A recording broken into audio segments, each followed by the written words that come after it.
Hello everyone, welcome back to my channel. आज का जो टॉपिक रहेगा वो रहेगा भाषा और बोली का। 21 चैप्टर कंप्लीट हो चुके हैं, आप जाके देख सकते हैं, सभी पार्ट वाइज आपको मिल जाएंगे।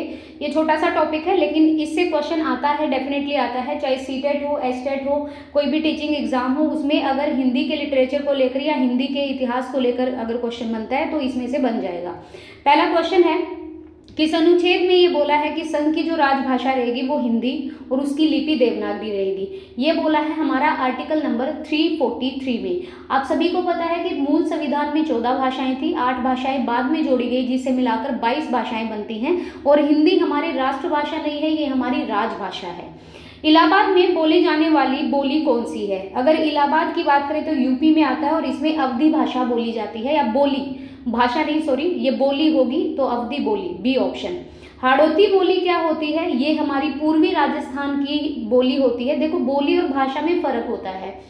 बोली किसी विशेष क्षेत्र में लोगों के द्वारा अपने संप्रेषण के माध्यम से बोले जाने वाले जो शब्द होते हैं या जो वाक्य होते हैं उन्हें बोली कहते हैं, जबकि भाषा हमारा ओवरऑल पूरे जैसे हमारे देश की जो भाषा है उसमें आती है। तो बोली एक छोटा रूप है भाषा का।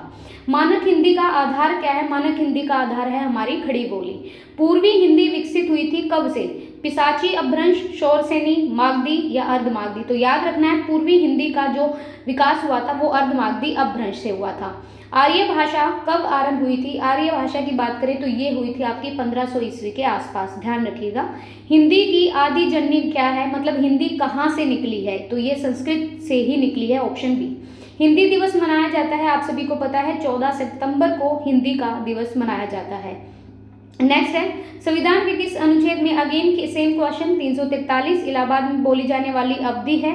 नेक्स्ट चलते हैं यहाँ पे, और थर्ड नंबर क्वेश्चन है, हाड़ौती बोली है आपकी पूर्वी राजस्थान उत्तरी राजस्थान की है, याद रखिएगा।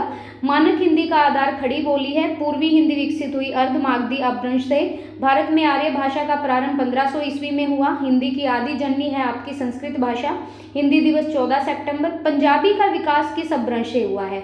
आपको पता है हमारे जो राज्य है हरियाणा, इसकी सेकंड लैंग्वेज पंजाबी को डिक्लेयर किया था मनोहर लाल खट्टर ने, और इससे पहले आपकी तमिल आती थी दूसरी भाषा के रूप में, लेकिन उसको हटाकर पंजाबी को स्थान दिया था। 9 नंबर क्वेश्चन की बात करें तो यहाँ पे ऑप्शन रहेगा ब्राचड़ जो है ये इसका अपभ्रंश है पंजाबी बोली का। भारतवर्ष के लिए हिंदी भाषा का सबसे पहले नाम किसने सुझाया था?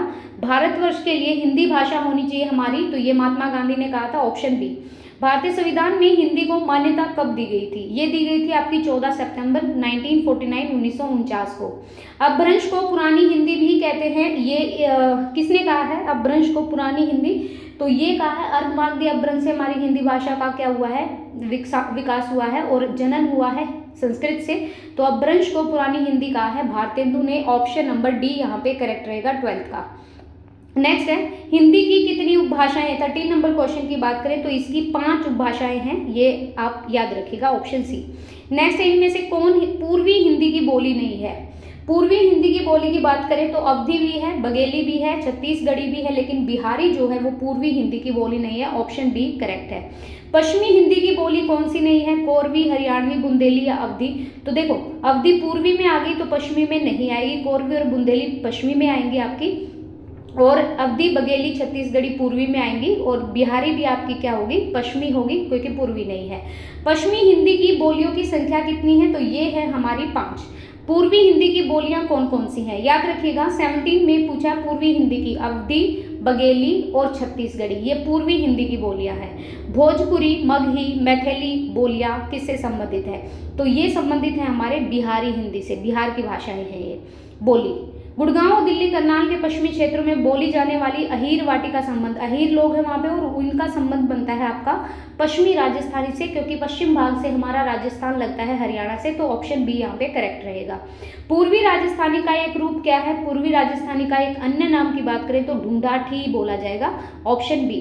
खड़ी बोली कहाँ बोली जाती है? तो बता दीजिए, खड़ी बोली बोली जाती है झांसी, कानपुर, अलीगढ़ या मेरठ? तो यूपी के मेरठ में खड़ी बोली हिंदी भाषा बोली जाती है। द्रविड़ परिवार की भाषाएं कौन सी हैं? द्रविड़ परिवार की आपको पता होना चाहिए, तो यहाँ पर जो कन्नड़ है ना वो द्रविड़ परिवार की भाषा है। 22वें का ऑप्शन नंबर डी यहाँ पे करेक्ट रहेगा, कन्नड़। पश्चिमी हिंदी की सर्वाधिक प्रमुख बोली इनमें से कौन सी है? सबसे ज्यादा बोली जाने वाले, 24वां क्वेश्चन है ही नहीं। खड़ी बोली का प्रयोग सबसे पहले किस पुस्तक में हुआ था? तो खड़ी बोली का प्रयोग सबसे पहले प्रेम सागर नाम की बुक में, पुस्तक में हुआ था। खड़ी बोली का दूसरा नाम क्या है? खड़ी बोली का दूसरा नाम है आपका कोरवी। नेक्स्ट है हिंदी भाषा की बोलियों के, और याद रखिएगा हरियाणा में खड़ी बोली बोली जाती है, ये कोरवी का ही रूप है, याद रखिएगा ऑप्शन बी यहाँ पे, खड़ी बोली का दूसरा नाम हमारा कोरवी होता है। हिंदी भाषा की बोलियों के वर्गीकरण के आधार पर छत्तीसगढ़ जो बोली है वो किसकी है? तो ये हमारी पूर्वी हिंदी बोली है, बिहार से, सॉरी बिहार नहीं, छत्तीसगढ़ की पूर्वी हिंदी। निम्न बोलियों में से कौन सी बोली उत्तर प्रदेश में नहीं आती? तो याद रखिए अवधी, खड़ी बोली, ब्रज या मैथिली। तो यहाँ पे मैथिली जो है वो आपका ये है ना जो हमारा बिहार, ठीक है, इसमें बोली जाती है। बाकी अवधी, खड़ी बोली और ब्रज ये आपकी उत्तर प्रदेश की है। अधिकतर भारतीय भाषाओं का विकास किस लिपि से हुआ है? तो ये हुआ है आपकी ब्रह्मी लिपि से।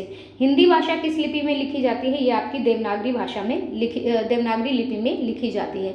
लिपि क्या होती है? भाषा को लिखने का तरीका, जैसे दाएं से बाएं, बाएं से दाएं, वो वाली चीज़। कल हम करेंगे मुहावरे। मुहावरे एक बहुत अच्छा टॉपिक है, मुहावरे और लोकोक्तियों से क्वेश्चन आएंगे। और आपको वीडियो पसंद आए आज की तो please guys like and share कीजिएगा वीडियो को, चैनल को सब्सक्राइब कीजिएगा। Thank you.